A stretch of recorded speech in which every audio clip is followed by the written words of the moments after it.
Do you think the government can protect local firms? Is it possible? Because if we can sit down and look at some of the downsides, some of the reactions that some of these things could bring or the contract could bring, do you think that government can actually do anything to protect local firms?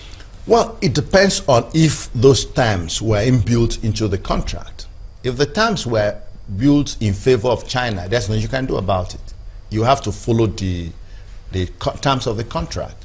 But if we are sensitive enough at the point of signing agreement to be sure that those issues are spelled out, then you can enforce it. Nigeria is not known, one of our strongest points is not protecting anybody. We can't protect anybody, even physical protection we can't guarantee. Not talk about protecting industries. Nobody is protecting. It's only God that protects people in this country.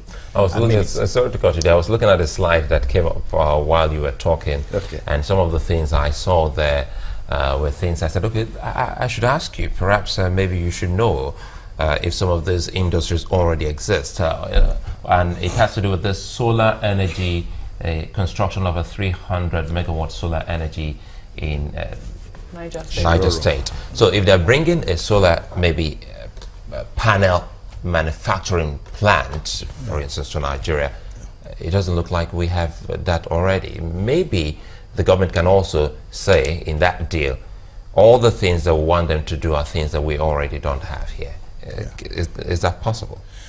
Yeah, it is possible, but you see, the issue is, what is your capacity?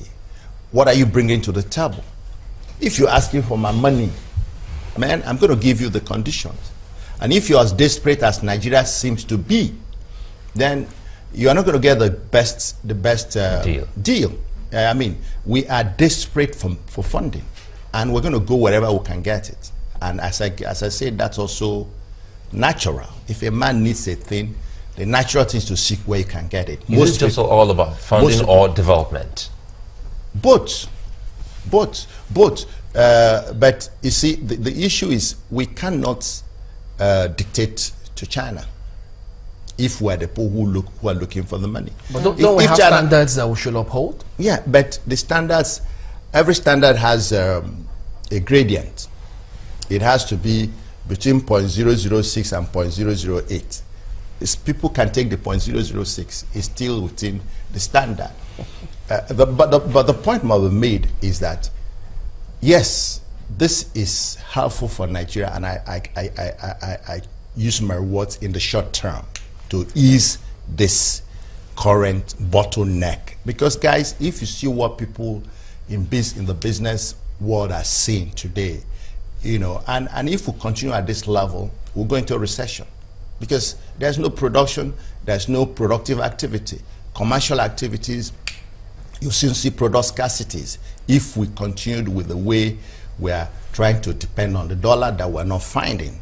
And government policies are even restricting the dollar from coming in, because it's like you close your door so that what you have inside does not go out. You also stop what is coming in from outside. That's the situation we seem to be in. So the yuan opportunity opens a new window. So there's a let out of pressure. That let out of pressure will cool down the temperature here. As that window opens, does it also worry you that it might also open another window of exploitation of the average Nigerian businessman? Don't forget that so many of them have been complaining that even the dollar, they don't get it at the bank rates with their banks. They get it at the parallel market rate with their banks. And the CBN till this moment hasn't done anything about that. So if this window opens up and you're just excited about it, isn't there this fear that they just might get exploited? What can the government do? There will always be opportunity to exploit. But the point is that the more you increase choice, the more there's greater ability to choose, the less the ability to exploit. We were all depending on dollar from a narrow window. Narrow window is the official market that does not satisfy anybody. There are people who are supposed to be officially allowed to pass through that market. They don't get what they want. So to get a little bit, they come to the parallel market where the rest of us are and put additional pressure. So, and that additional pressure leads to some of the things you are talking, some of the unsavory developments, some corruption, because people have power to allocate. And anywhere there is scarcity of commodity, If you remember the days of import licensing, you know, where people have to allocate things, there will always be tendency to be corrupt. The corruption may not even be in your taking money, but you know Mazi Sam, you give him a little bit more than Mark, whom you don't know. That's corruption. And Nigerians don't understand that that is corruption. So I think each time you have limited opportunity to choose, there is likely going to be abuses or corruption. Now, if you expand the choice, you reduce that. So if I can't get dollar, I go to yuan. And because the man who is going to buy products in UK or in America won't be probably going to the yuan, it's for those of us who are China-based or who are East. Those of us, because I can see that you're wearing the Nigeria-America flag there. Yeah, I say those of us. I'm talking in terms of Nigeria. Yeah, and man, I'm doing business with China. I'm president, immediate past president of Nigerian American Chamber of Commerce. I have American business. I have also Chinese business. We're doing some things we're doing now. So that definitely opens a window for you. Yeah, for that line of business. We can then trade more in that area, while the American side may be slightly compromised. I want to go back quickly again to the issue of protection, because I know you already said that, you know, unfortunately the Nigerian government doesn't do that at all. Yeah. Unfortunately. Yeah. But do you think that it can, looking at also labor issues, one of the problems that have come up, you know, with Nigeria and Chinese business firms have been the issue of labor. Do you think that anything can come up at all in the area of protection? I know that you already have your reservations to that one. But what do you think can be done? No, if we flag it up just as we are flagging it. Yeah. Because the truth of the matter is that if you're not conscious of a particular thing, if you don't manage any variable, the variable can go anywhere. Now, since we know that this is part of the weakness of this relationship, part of the jeopardy, we then watch it and set processes and procedures to make sure this abuse does not arise, because the possibility of it arising is high. I mean, it arose when China came on its own to do business here. Now, when we're cutting them, it might even be worse.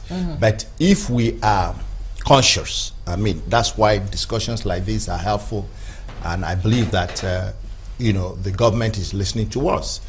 If they know that these are the possible downsides, or what we call side effects in medicine or healthcare, because every medicine has side effect, everyone.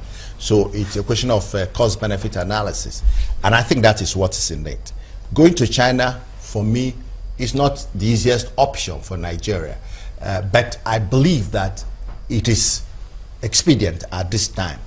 There are issues that we have to deal with our other trading partners, because you know that America has been opposed on easy or try to discourage this Africa embrace with China. China has been on this for a long time. When they went and built us our hall in Addis Ababa, African Union Hall and all that, China has been wanting to come to Africa because they found the gap. The West, America and the West were increasing their conditionalities. Even for aid, they make demand, and Africa was not, I mean, the aid was dropping. Getting a loan was becoming more difficult because they're asking more questions. China for now doesn't ask as much questions. They might in future, but for now, they want to enter. And so therefore, we need to look out for those questions in the future and prepare for them in the future. They will come. Mazi Sam Ohuabunwa is an industrialist. Thank you for coming on this morning. Thank you. Well, that's the show today as well. Well, thank you for. Now we'll be back in a minute. Join us again.